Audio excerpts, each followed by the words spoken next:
Buongiorno cari amici e ben ritrovati in questo spazio in mia compagnia.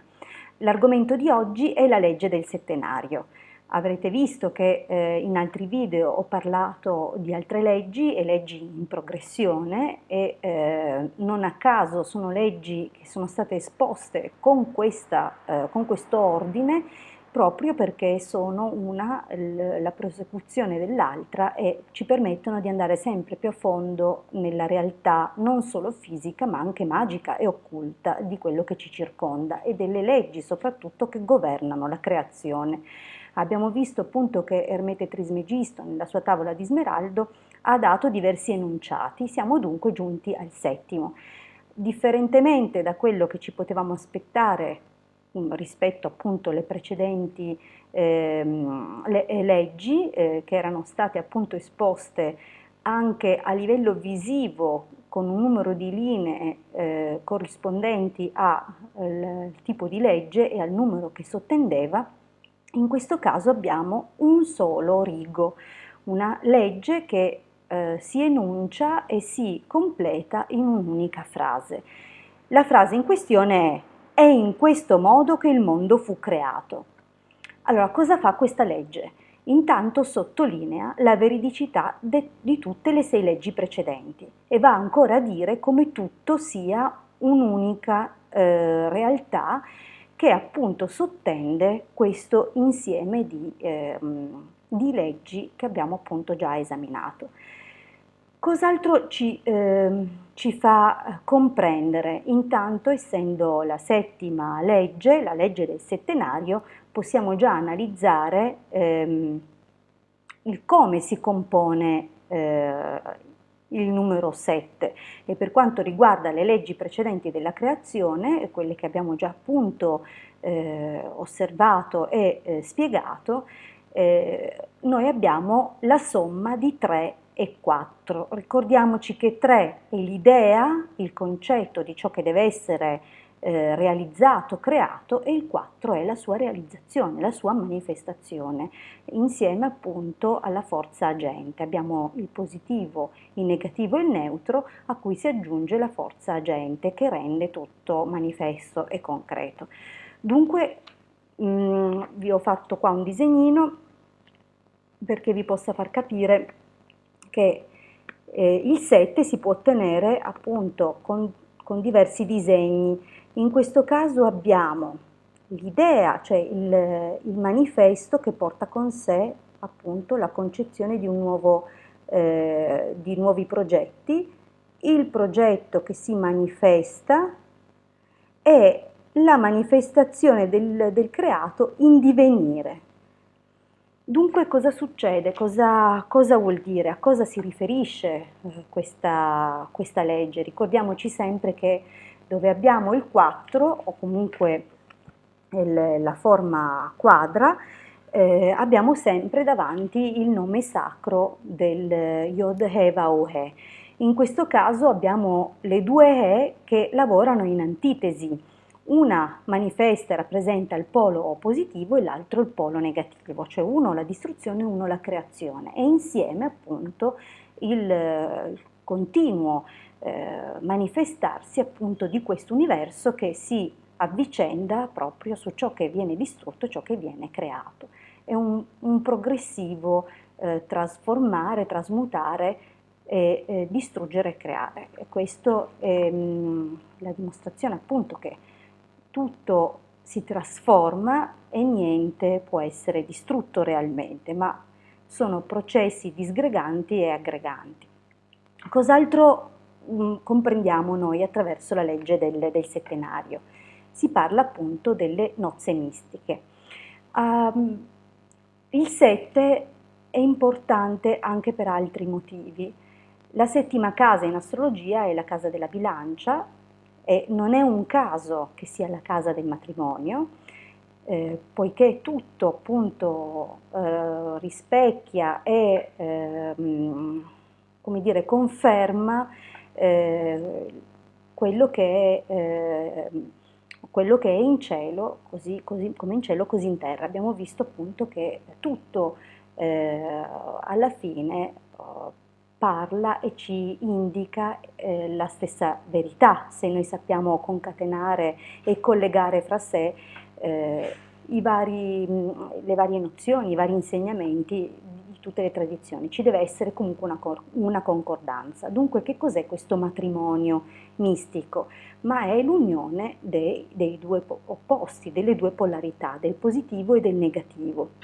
Noi sappiamo che la vita con vita, cioè noi dobbiamo assommare appunto il mercurio, per ottenere il mercurio dei filosofi dobbiamo sommare il mercurio allo zolfo, dunque sono i due fattori positivo e negativo che danno la prosecuzione e la vita, cioè quello che è il creato che continua a manifestarsi in modo costante.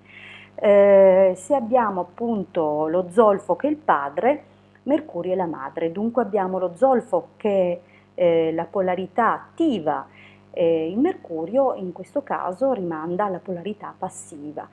E abbiamo ancora una simbologia importante che ora vi raffiguro. Ricordiamoci che maschile positivo, femminile negativo appartengono anche al simbolo del Sole e della Luna. Cosa succede sommando il simbolo del Sole al simbolo della Luna? Succede questo.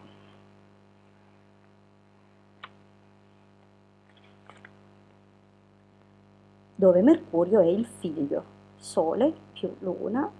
A livello simbolico, ecco che abbiamo il Mercurio dei filosofi, il figlio perfetto, cioè l'androginia che risulta dal sommarsi del maschile e del femminile. Ma abbiamo anche altre considerazioni legate alle due polarità.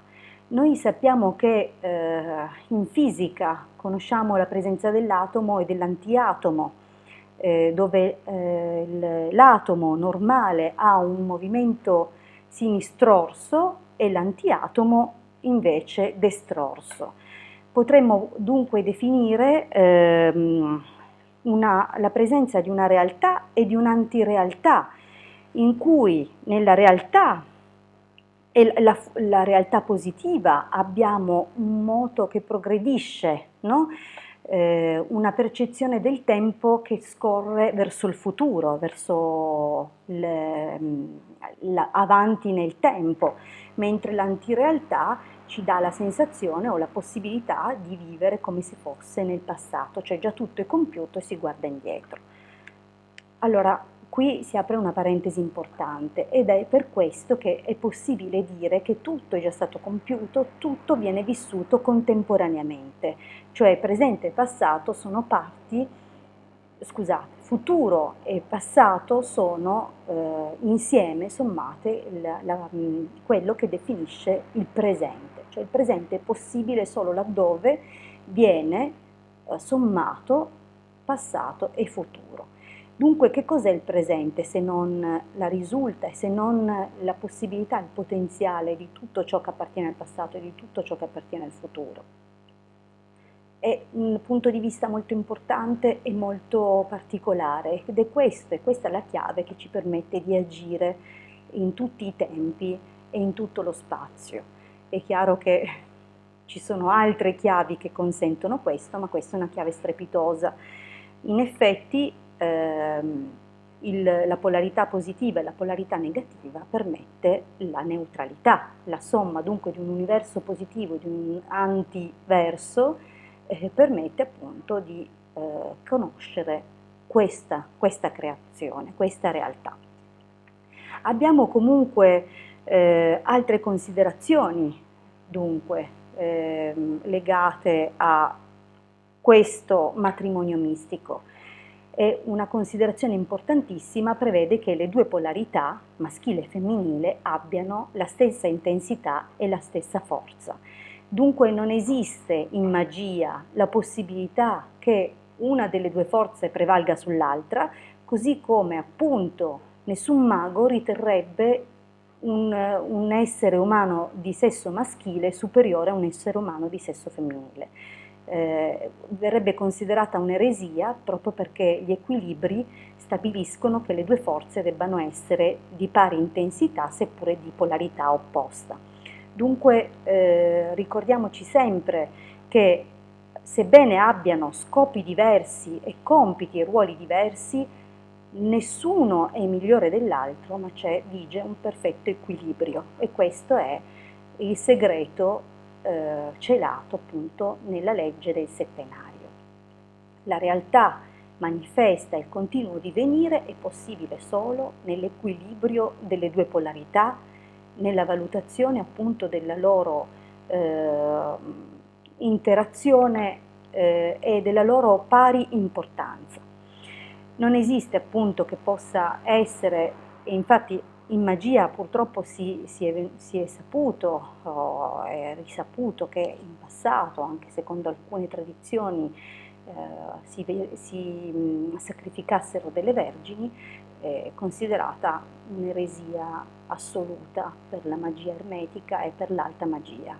Un vero mago non sacrificherebbe mai una donna o una femmina, diciamo così, una polarità femminile negativa in virtù di una qualsiasi deità, perché appunto si riconosce la pari importanza della polarità femminile, dunque negativa, rispetto alla polarità maschile e positiva. Non è possibile appunto far prevalere una sull'altra a scapito dell'equilibrio. Dunque il Sole è il re, la Luna è la regina. Il Sole è il re della luce, la Luna la regina delle tenebre. Non per niente durante l'anno, sebbene i periodi invertano gli influssi periodicamente e periodicamente l'uno prevale sull'altro, ma a livello ciclico esiste un equilibrio. Dunque alla fine dei giochi tanto buio, scusate, tanta luce. E noi sappiamo benissimo appunto che con i vari equinozi si invertono gli equilibri e le tendenze, eppure a un certo punto si parificano. Dunque comprendiamo anche l'importanza simbolica di quei due momenti dell'anno. Penso di avervi detto moltissime cose. Un'altra riflessione è data anche dall'importanza del numero in sé. Il settenario appunto la legge del settenario si aggancia al numero 7, come abbiamo visto, che può essere composto dal 3 sommato al 4. Come a manifestazione e a consolidare quanto abbiamo affermato finora, e a dire appunto che il 7 rappresenta quanto è stato manifestato in modo, come dire, la perfetta realizzazione del creato. Lo vediamo anche nel come appunto i giorni della settimana siano 7, i raggi dei colori primari, cioè i colori principali dell'arcobaleno sono 7, le note musicali sono 7 e così via. Abbiamo insomma un fortissimo valore legato a questo numero. Dunque, anche laddove vedrete e può capitare di vedere più volte in giro il numero 7 ripetuto, sappiate appunto che l'energia che porta questo numero è proprio quella delle nozze mistiche, del perfetto equilibrio, dell'unione sacra delle due polarità che, annullandosi l'un l'altra, poiché se due forze di pari peso e di pari importanza, ma opposte, si incontrano, si annullano e si trascendono. Dunque l'importanza di questo numero, che vi va a parlare della sacralità delle cose, di tutte le cose create, dell'unione perfetta delle due polarità e della possibilità di trascenderle proprio grazie all'equilibrio degli opposti. Vi ringrazio, come stavo dicendo prima, per avermi ascoltato fino a qui e vi rimando alla prossima condivisione. Un grandissimo abbraccio dalla vostra Hildegarda. A presto!